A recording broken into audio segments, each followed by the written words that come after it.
안녕하세요. 오늘 저희는 2500년 전 노자가 제시한 심오한 지혜, 바로 무의가 현대의 복잡계 이론과 얼마나 놀랍도록 연결되는지 탐구하고자 합니다. 억지로 하지 않으면서도 모든 것을 이루어내는 통치의 원리를 함께 살펴보도록 하겠습니다. 제1부, 무의 억지로 하지 않음의 정치 철학에 대해 말씀드리겠습니다.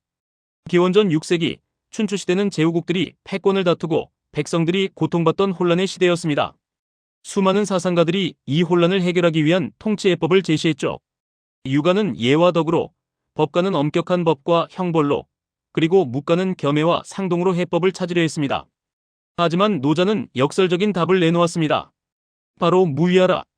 그러면 다스려지지 않는 것이 없다. 도덕경 81장으로 이루어진 이 짧은 책은 역사상 가장 역설적인 통치론입니다. 통치하지 말라고 가르치는 통치론이자 계획하지 말라고 조언하는 정책론이죠. 그렇다면 무의의 진정한 의미는 무엇일까요? 많은 분들이 아무것도 하지 않는 것으로 오해하곤 합니다. 하지만 무의는 억지로 하지 않는다. 즉 나트포싱을 의미합니다. 자연의 흐름을 거스르지 않는 것이죠. 도덕경 37장에서는 이렇게 말합니다. 도는 항상 무의하지만 하지 못하는 것이 없다. 즉 억지로 무언가를 하지 않음으로써 오히려 모든 것을 이룬다는 깊은 통찰입니다. 무의의 지혜를 자연에서 찾아볼까요? 나무의 성장을 예로 들어보겠습니다. 나무는 자라야지 하고 노력하지 않습니다. 햇빛과 물 영양분이 있으면 그저 자연스럽게 성장할 뿐이죠.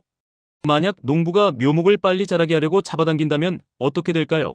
묘목은 오히려 죽어버릴 것입니다. 강물의 흐름도 마찬가지입니다. 강은 목적지를 미리 계획하지 않습니다. 그저 낮은 곳으로 흐르죠. 장애물을 만나면 부딪히기보다는 돌아갑니다. 하지만 결국 거대한 바다에 도달합니다. 이것이 바로 무의의 지혜입니다. 자연의 본성을 이해하고 그것을 거스르지 않으며 최소한의 개입으로 최대의 효과를 얻는 것이죠. 이러한 무의의 원리를 정치에 적용하면 어떨까요? 도덕경 57장에서는 이렇게 말합니다.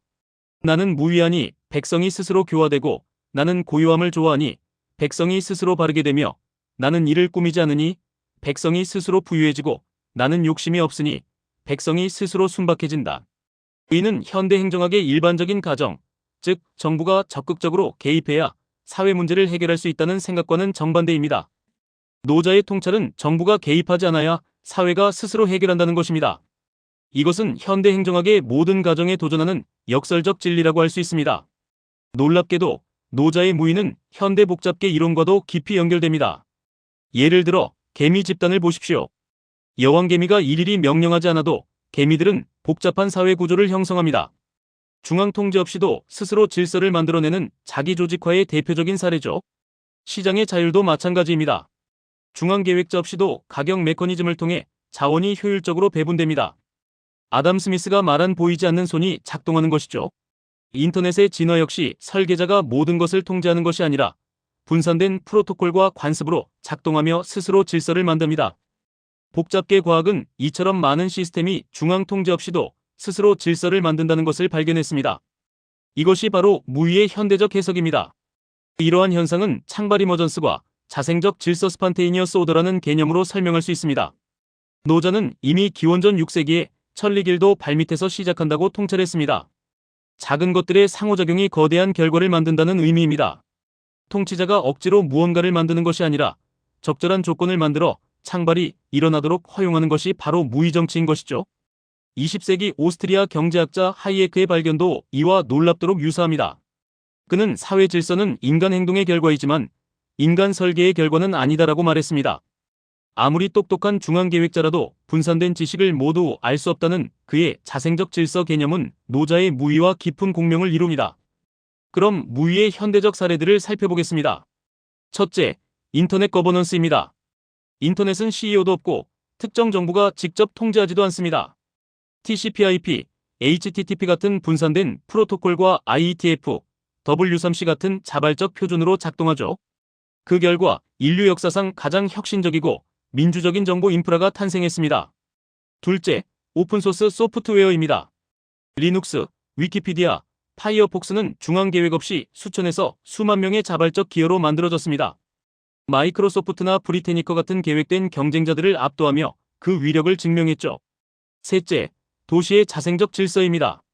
제인 제이콥스는 합리적으로 설계된 도시, 예를 들어 브라질리아나 소련의 신도시는 활력이 없다고 지적했습니다. 반면 무질서하게 성장한 뉴욕, 런던, 도쿄는 역동적인 삶의 공간을 제공합니다. 이는 시스템이 스스로 질서를 찾아가는 무위의 원리를 보여주는 현대적 사례들입니다. 여기서 중요한 점은 무위가 방임과는 다르다는 것입니다. 방임은 아무 규칙도 없는 상태를 의미하며 결국 무질서와 혼란을 초래합니다. 하지만 무위는 최소한의 규칙을 바탕으로 자연스러운 흐름을 존중하여 자생적 질서를 만드는 것을 의미합니다. 도덕경 29장은 이렇게 말합니다. 천하를 취하려고 이를 꾸미는 자, 나는 그가 얻지 못할 것을 안다. 천하는 신묘한 그릇이니 억지로 할 수 없다. 억지로 하는 자는 실패하고 억지로 잡는 자는 잃는다. 핵심적인 차이는 바로 이것입니다. 노자는 정부가 아무것도 하지 말라고 한 것이 아닙니다. 억지로 하지 말라고 한 것이죠. 시스템이 스스로 질서를 만들도록 조건을 만드는 것이 바로 무위정치입니다. 이제 제2부 물처럼 흐르는 정책 상선 약수에 대해 이야기해 보겠습니다. 도덕경 8장에서는 최고의 선은 물과 같다. 물은 만물을 이롭게 하면서도 다투지 않으며 모든 사람이 싫어하는 낮은 곳에 머문다. 그러므로 도에 가깝다고 합니다. 왜 노자는 최고의 통치를 물에 비유했을까요? 물의 특성에서 우리는 정책의 심오한 원리를 발견할 수 있습니다. 물의 특성에서 정책의 원리를 찾아보겠습니다. 첫째, 유연성입니다. 물은 형태가 없습니다. 네모 그릇에 담으면 네모가 되고 둥근 그릇에 담으면 둥글게 변하죠. 천하에 물보다 부드럽고 약한 것이 없다. 그러나 단단하고 강한 것을 공격하면은 물을 이길 것이 없다는 말처럼 유연함이 오히려 강함을 이깁니다. 둘째, 낮은 곳으로 흐르는 특성입니다. 물은 높은 곳이 아니라 낮은 곳으로 흐릅니다. 자랑하지 않고 눈에 띄지 않으며 결국 모든 물이 모이는 바다가 됩니다. 강과 바다가 모든 골짜기의 왕이 될 수 있는 것은 그것이 잘 낮은 곳에 있기 때문이다라는 노자의 말처럼 겸손한 자세가 모든 것을 포용합니다. 셋째, 장애물을 피해 돌아가는 지혜입니다. 물은 바위를 만나면 부딪히지 않고 돌아갑니다. 하지만 결국 그 바위를 침식시키죠. 강력한 저항을 만났을 때 정면 돌파보다 우회하고 점진적으로 변화하는 것이 효과적입니다. 넷째, 투명성입니다. 물은 투명합니다. 속임수가 없죠. 정책에서도 정보 공개, 투명한 의사결정, 정직한 소통이 국민의 신뢰를 만듭니다. 이러한 물의 특성을 현대 정책 사례에서 찾아볼까요? 먼저 싱가포르입니다. 싱가포르는 물처럼 적응하는 정책의 모범을 보여왔습니다. 1960년대에 제조업 중심 전략으로 시작했지만 1980년대에는 상황 변화를 감지해 금융 및 서비스업으로 전환했습니다.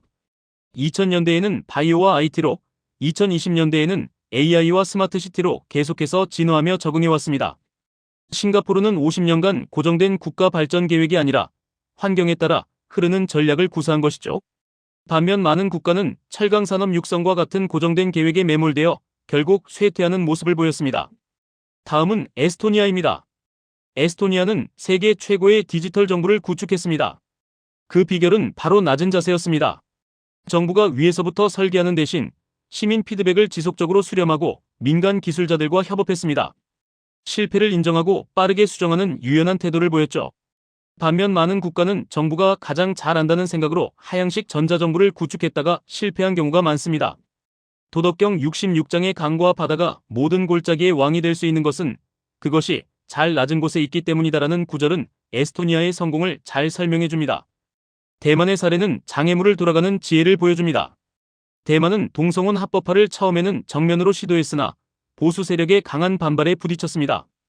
이에 우회 전략을 선택하여 사법부 판결을 활용하며 정면 충돌을 피했죠. 또한 대화와 교육, 문화 변화를 통해 점진적으로 여론을 형성했습니다. 그 결과 2019년 아시아 최초로 동성혼을 합법화하는 역사적인 성과를 거두었고 다른 국가들이 급진적인 시도로 실패하거나 극심한 사회 분열을 겪은 것과 달리 큰 사회 갈등 없이 이 변화를 이뤄냈습니다. 10년에 걸친 물처럼 흐르는 전략이 만들어낸 결과입니다. 뉴질랜드는 투명성의 힘을 보여준 좋은 예시입니다. 코로나19 대응의 성공 비결 중 하나는 바로 투명한 소통이었습니다. 매일 브리핑을 통해 솔직하게 우리도 모르는 것을 인정하고 실수를 즉시 공개하며 수정했습니다. 또한 모든 정보를 투명하게 공유하고 우리 함께 배우고 있다는 겸손한 태도를 보였습니다. 그 결과 세계 최고 수준의 코로나 대응과 높은 국민 신뢰를 얻을 수 있었습니다. 반면 많은 국가가 정보 은폐, 낙관 편향, 불투명한 의사결정으로 국민의 신뢰를 잃었던 것과는 대조적입니다. 네덜란드의 물관리 사례는 물과 함께 살기라는 상선 약수의 현대적 적용을 보여줍니다. 20세기 중반까지 네덜란드는 물을 통제하려는 전통적 접근 방식을 고수했습니다. 거대한 제방과 댐을 쌓고 물을 이겨야 한다는 사고방식이었죠. 하지만 기후변화로 홍수가 증가하고 제방 붕괴 시 피해가 커지며 생태계 파괴 문제가 발생했습니다. 이에 1990년대부터 새로운 접근을 시도했습니다. 물을 통제하는 대신 공간을 주고 강을 직선화하지 않고 범람원을 복원하여 홍수 시 물이 흐를 공간을 확보했습니다. 즉, 물과 함께 살기로 전환한 것이죠. 그 결과 홍수 피해 감소, 생태계 복원, 도시 경관 개선은 물론 관광자원 창출이라는 긍정적인 효과를 얻었습니다. 이제 제3부 작은 정부, 유연한 통치에 대해 살펴보겠습니다. 도덕경 75장에는 백성이 굶주리는 것은 윗사람이 세금을 너무 많이 거두기 때문이다. 백성을 다스리기 어려운 것은 윗사람이 일을 너무 많이 꾸미기 때문이다라고 적혀 있습니다. 이는 정부가 클수록 과세, 즉 세금이 많아져 백성의 부담이 커지고 과도한 개입 즉 유의가 늘어나 모든 것을 규제하고 관리하려 하면 사회의 자생력이 약화된다는 것을 지적합니다. 또한 규제가 많아질수록 관료제가 복잡해지고 국민은 혼란스러워지는 복잡성의 증가 문제도 이야기합니다. 이러한 규제의 역설은 현대사회 곳곳에서 찾아볼 수 있습니다. 첫째, 미국의 금융 규제 사례입니다. 2008년 금융위기 후 제정된 도드-프랭크 법안은 2300페이지가 넘는 방대한 내용과 400개 이상의 새로운 규칙을 담고 있었습니다. 하지만 의도치 않은 결과로 대형은행만이 이 복잡한 규제를 준수할 수 있게 되어 중소은행들이 퇴출되고 시장 집중도가 증가했습니다. 규제로 안전을 추구했지만 오히려 시스템을 더 취약하게 만든 역설적인 상황이죠. 둘째, 프랑스 노동법입니다. 노동법전이 3200페이지 이상으로 방대하며 그 목적은 노동자 보호입니다. 하지만 결과적으로 고용주들이 해고를 두려워해 채용을 꺼리게 되어 청년 실업률이 20% 이상을 기록했습니다. 노동자를 보호하려다가 오히려 실업을 만들어낸 역설입니다. 셋째, 대한민국의 규제 상황입니다. 약 6만 개의 법령이 존재하며 국민의 71%가 규제가 과도하다고 느낍니다. 타다 금지 사례처럼 혁신을 억제하고 핀테크 규제로 기업들이 해외로 이탈하며 원격 의료 제한으로 팬데믹 상황에서도 제대로 활용하지 못하는 안타까운 상황이 발생하고 있습니다. 노자는 일찍이 법령이 많을수록 문제가 많다고 경고한 바 있습니다. 그렇다면 작은 정부의 성공 사례는 어떤 것들이 있을까요? 스위스를 살펴보겠습니다. 스위스는 직접 민주주의를 바탕으로 연방정부의 권한을 최소화하고 26개 칸톤이 높은 자율성을 가집니다. 중요한 사안은 국민투표로 결정하죠. 그 결과 1인당 GDP 세계 최상위권, 낮은 실업률, 높은 삶의 질을 자랑합니다. 중앙정부가 약할수록 국가가 강하다는 역설적인 성공을 보여줍니다. 에스토니아 또한 규제 최소화의 모범 사례입니다. 사업 설립이 온라인으로 18분 만에 가능하고 세금 신고는 5분이면 됩니다.